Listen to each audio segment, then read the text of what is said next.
একটা ছেলে যখন বেকার থাকে তখন সে শুধুমাত্র অর্থনৈতিক সংকটে ভোগে না, তার প্রতি লোকের সম্মানটাও নষ্ট হয়ে যায়।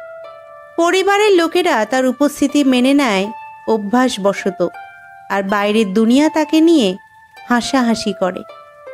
তার দিনগুলো কাটে অপমান আর অপারগতায়। ধীরে ধীরে সে সমাজের চোখে অদৃশ্য হয়ে যায়। সকালে ঘুম থেকে উঠে মনে হয় আর একটা দিন গেল, কিন্তু কিছুই বদলালো না।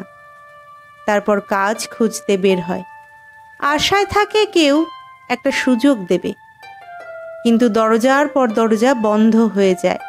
কেউ বিশ্বাস করতে চায় না যে সে পারবে।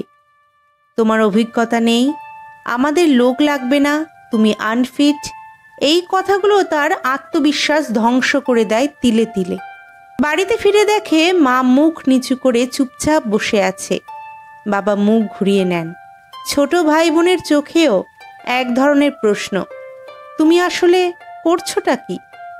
যাকে সে ভালোবাসে সেও ধীরে ধীরে দূরে সরে যায়, কারণ সম্পর্ক টিকিয়ে রাখতে হলে টাকা রোজগার করা শিখতে হয়, নিজেকে প্রমাণ করতে হয়। এই নিষ্ঠুর পৃথিবীতে প্রেম টাকা ছাড়া আর কিছুই চেনে না। বন্ধুরা মজা করে, আত্মীয়রা খোঁটা দেয়, প্রতিবেশীরা আড়ালে হাসাহাসি করে। সময়ের সঙ্গে সঙ্গে সে নিজেকে ঘৃণা করতে শুরু করে। একদিন সে আর কোনো স্বপ্নই দেখে না, কারণ সে জানে স্বপ্ন কেবল টাকাওয়ালাদের জন্য। এই দুনিয়া শুধু সাফল্যের গল্প শুনতে চায়। এখানে বেকার হয়ে বেঁচে থাকা মানে অভিশাপ বয়ে বেড়ানো। অভাবের যুদ্ধে সবাই টিকে থাকতে পারেও না।